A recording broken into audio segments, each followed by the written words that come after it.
Hey, you know, on this show, I have not hidden my contempt for what masquerades as journalism in our country today. There are very few true reporters, very few true journalists. But there are legions of highly partisan, biased, and utterly dishonest hacks who serve up very pointed political patter instead of the truth. Hey, but don't take my word for it. Gallup and the Knight Foundation just released a massive poll on Americans' views of the media.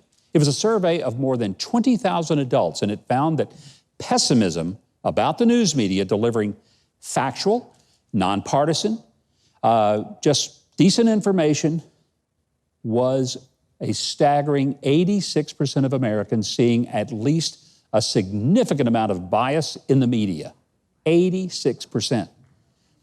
49% see a great deal of it, and 73% say there's too much bias in the reporting of news stories that are supposed to be objective. Now, Barry Weiss is a former opinion editor at the New York Times who abruptly resigned a couple of weeks ago with these parting words. I quote, "A new consensus has emerged in the press, but perhaps especially at this paper, that truth isn't a process of collective discovery, but an orthodoxy already known to an enlightened few whose job is to inform everyone else." She goes on, she says, "Twitter is not on the masthead of the New York Times, but Twitter has become its ultimate editor. Stories are chosen and told in a way to satisfy the narrowest of audiences rather than allowing a curious public to read about the world and draw their own conclusions." I end quote. Now, her entire exit letter was a stinging rebuke to the elitist snobs who run the New York Times. But it's apparent they don't care. They live in their own version of La La Land. And then just this week, Ariana Pekary said she had all she could take at MSNBC, saying, and I quote her, "July 24th was my last day at MSNBC. I don't know what I'm going to do next exactly, but I simply couldn't stay there anymore. My colleagues are very smart people with good intentions.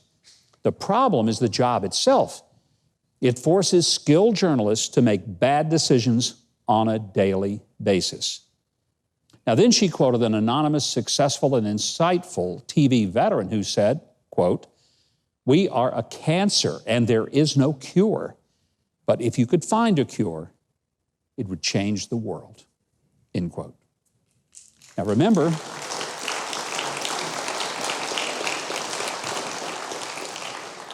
that is from someone who worked inside the belly of the beast at MSNBC, where there's not even a pretense of objectivity, fairness, or balance. And then there's the curious case of April Ryan, who actually has White House press credentials and who pretends to be a reporter, but who just this week crossed a line that historically precluded real reporters from being so blatantly biased. While flapping her jaws on CNN, she talked about, with joy, her dream of a Joe Biden inaugural day and said this about President Trump, quote, "If Joe Biden is now going to be the 46th president of the United States, it will be him being inaugurated and watching police and armed forces trying to pull Trump out of the White House. I cannot wait for that split screen." Well, I think the person who ought to be pulled forcibly out of the White House is April Ryan. That's who I think.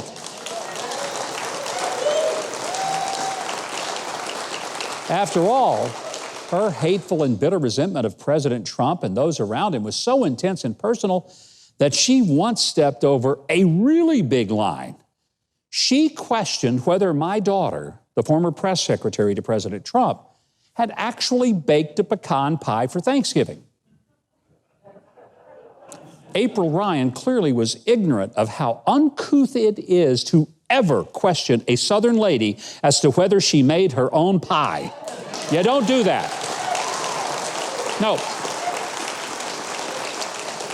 No, where I come from and where my daughter was raised, that's just not done by civilized people. Questioning the origin of a homemade pie is like questioning the legitimacy of a person's birth.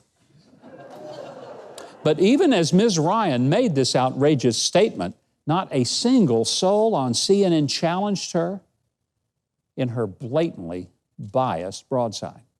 Now, these are just some examples in the past few days that reveal that the information fed to you by the mainstream media is unreliable. And it worries me for more than the outcome of the election. It worries me for the very existence of our country. But these revelations come with a warning that journalism as we once knew it has died, and it's been replaced with a kind of zombie reporting that's more the work of demolition to truth than gathering information for a free people so they can make up their own minds. Thanks so much for watching, and I hope you enjoyed that video. If you did, be sure to leave a like, then subscribe, and hit the notification bell below. Now, if you didn't like it, you ought to find a Ben Shapiro video to detox you with more facts.